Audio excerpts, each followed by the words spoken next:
Good morning class. मैं Ganesh sir आप लोग का जीएम क्लास में हार्दिक स्वागत है।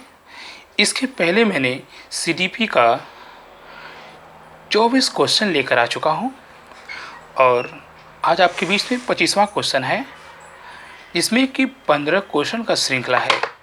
जितने भी question C TET, UP TET, super TET में पूछे गए हैं, बेहद इम्पॉर्टेंट क्वेश्चन है। आप लोग इस वीडियो को आखिरी तक जरूर वॉच करिएगा। बेहद खास है आप लोग के लिए, जितने भी लोग सी टेट, यूपी टेट की तैयारी कर रहे हैं। इसमें दिया है कि विकास में वृद्धि से तात्पर्य क्या है।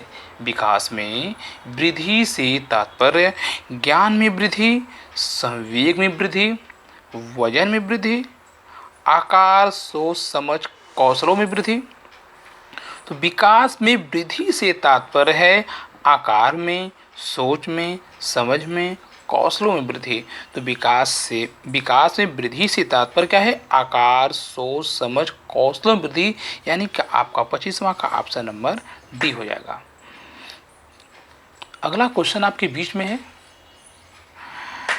परिपक्वता का संबंध है विकास से है, बुद्धि से है, सृजनात्मकता से है, रुचि से है। तो परिपक्वता का संबंध आपका विकास से है। तनाव और क्रोध की अवस्था है शैशवावस्था में, किशोरावस्था में, बाल्यावस्था में, वृद्धावस्था में। तो तनाव और क्रोध की जो अवस्था होती है वह होती है किशोरावस्था में, क्योंकि किशोरावस्था में जो बच्चे होते हैं तनाव में होते हैं और क्रोध में भी ज़्यादा हो जाते हैं। तो ये आपका 27वां का ऑप्शन नंबर बी होगा। आपका 28वां का क्वेश्चन है, शारीरिक विकास का क्षेत्र है। शारीरिक विकास का क्षेत्र क्या है? स्नायुमंडल, स्मृति, अभिप्रेरणा, समायोजन। तो जो शारीरिक विकास का जो क्षेत्र होता है वह होता है आपका स्नायुमंडल। क्या होता है? स्नायुमंडल। स्नायुमंडल। 29वां का क्वेश्चन आपके बीच में है, शरीर के आकार में वृद्धि होती है क्योंकि शारीरिक और गत्यात्मक विकास, संवेगात्मक विकास, संज्ञानात्मक विकास, नैतिक विकास। तो शरीर के आकार में जो वृद्धि होती है क्योंकि शारीरिक और गत्यात्मक विकास होता है। तो आपका 29वां का ऑप्शन नंबर ए सही हो जाएगा। अगला दिया क्वेश्चन, नवजात शिशु का भार होता है, नवजात शिशु का भार होता है 6 पाउंड, 7 पाउंड, 8 पाउंड, 9 पाउंड। यानी कि नवजात शिशु का जो भार होता है 7 पाउंड होता है। तो सर सो गाइस, जितने भी क्वेश्चन इसमें इम्पॉर्टेंट है यूपी टेट, सी टेट और सुपर टेट के लिहाजे से मैं सब क्वेश्चन लेकर आया हूँ। आप लोग इस वीडियो को ज़रूर से ज़रूर वॉच करिएगा और जो लोग चैनल पर नए हैं वो चैनल को सब्सक्राइब जरूर करें। अगला क्वेश्चन 31वां है, शिक्षा मनोविज्ञान की दृष्टि से निम्न में से कौन सा कथन सत्य है? ऑप्शन नंबर ए, बच्चे अपने ज्ञान का सृजन स्वयं करते हैं। बी, विद्यालय में आने से पहले बच्चों को कोई पूर्व ज्ञान नहीं होता है। सी, अधिगम में आने से पहले बच्चों को कोई पूर्व ज्ञान नहीं होता है। डी, बच्चे यथावत वही सीखते हैं जो उन्हें पढ़ाया जाता है, जो उन्हें पढ़ाया जाता है। तो इसमें आपका ऑप्शन नंबर हो जाएगा ए, क्योंकि बच्चे अपने ज्ञान का सृजन स्वयं करते हैं। तो दिया है क्वेश्चन कि शिक्षा मनोविज्ञान की दृष्टि से निम्न में से कौन सा कथन सत्य है? तो आपका कथन ए सत्य होगा, क्योंकि बच्चे अपने ज्ञान का सृजन स्वयं करते हैं। तो आपका ऑप्शन नंबर 31 का ए सही हो जाएगा। और जितने भी ऑप्शन बी, सी, डी हैं ये सब क्या हैं? गलत हैं। क्वेश्चन है आपका 32 का, बाल मनोविज्ञान के आधार पर कौन सा कथन सर्वोत्तम है? बाल मनोविज्ञान के आधार पर कौन सा कथन सर्वोत्तम है? ए है सारे बच्चे एक जैसे होते हैं। बी है प्रत्येक बच्चा विशिष्ट होता है। सी है कुछ बच्चे विशिष्ट होते हैं। डी है कुछ बच्चे एक जैसे होते हैं। तो इसमें आपका ऑप्शन नंबर बी होगा, क्योंकि दिया है कि बाल मनोविज्ञान के आधार पर कौन सा कथन सर्वोत्तम है, तो आपका कथन नंबर जो बी है वो सर्वोत्तम होगा।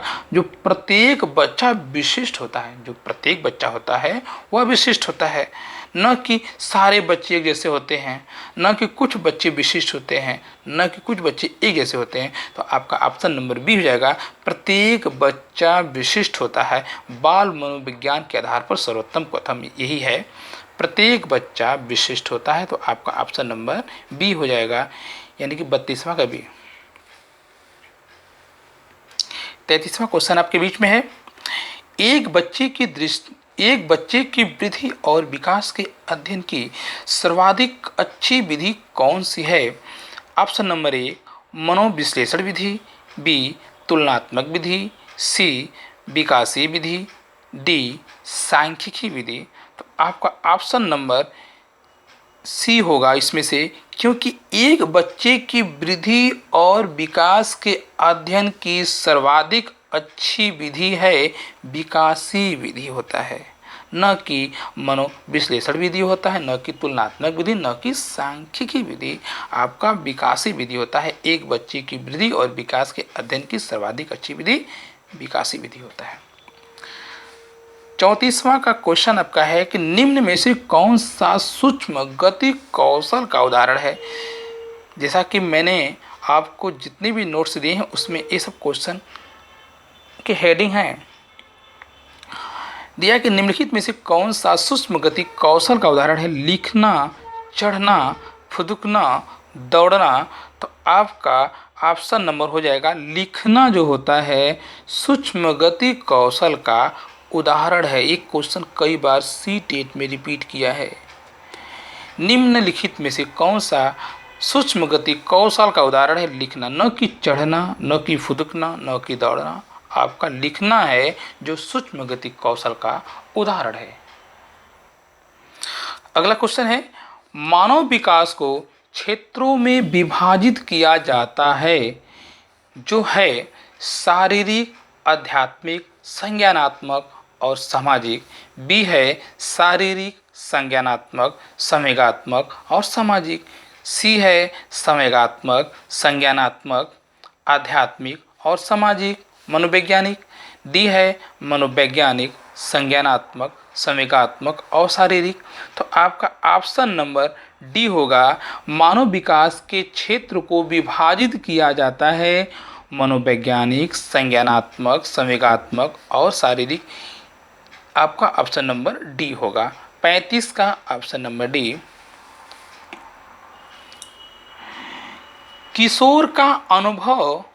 किशोर डॉट डॉट का अनुभव कर सकते हैं बचपन में किए गए अपराधों के प्रति डर के भाव। बी है आत्मसिद्धि के भाव। सी है जीवन के बारे में परितृप्ति।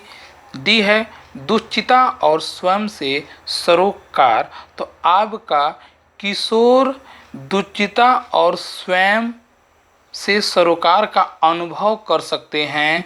आपका 36 का ऑप्शन नंबर डी होगा, क्योंकि जो किशोर होते हैं जो दुश्चिता और स्वयं से सरोकार का अनुभव कर सकते हैं। आपका 36 का ऑप्शन नंबर डी। 37 देखिए क्वेश्चन, कौन से गुण अच्छे मानसिक स्वास्थ्य के नहीं हैं? पहला है ए नियमित जीवन संवेगात्मक परिपक्वता। बी है आत्मविश्वास सहनशीलता। सी है बहुत विनीत स्वयं में सीमित। डी है आपका वास्तविक की स्वीकृति स्वमूल्यांकन की योग्यता। इसमें क्वेश्चन पूछा कौन से गुण अच्छे मानसिक स्वास्थ्य के नहीं हैं, तो नकारात्मक पूछा क्वेश्चन, ध्यान दीजिए इसमें। तो आपका इसमें से ऑप्शन नंबर सी होगा, बहुत विनीत स्वयं में सीमित। तो आपका ऑप्शन नंबर 37 का सी होगा कि यही ऑप्शन नंबर आपका गलत है। बहुत विनीत स्वयं में सीमित, आपका ऑप्शन नंबर 37 का सी होगा। आखिरी क्वेश्चन आपके बीच में है, माँ बाप के साए से बाहर निकल अपने साथी बालकों की संगत को पसंद करना संबंधित है। वो कौन से हैं? किशोरावस्था में है, कि पूर्व किशोरावस्था में है, कि उत्तर बाल्यावस्था में है, कि शैशवावस्था में। जैसा कि मैंने नोट्स में इसका कई बार जिक्र कर चुका हूँ कि माँ बाप के साए से बाहर निकलकर अपने साथी बालकों की संगत को पसंद करना संबंधित है, किशोरावस्था में नहीं है, पूर्व किशोरावस्था में होता है। क्या होता है? पूर्व किशोरावस्था में। तो आपका ऑप्शन नंबर बी हो जाएगा। सो गाइस, आज आप लोग के लिए यहीं तक क्वेश्चन।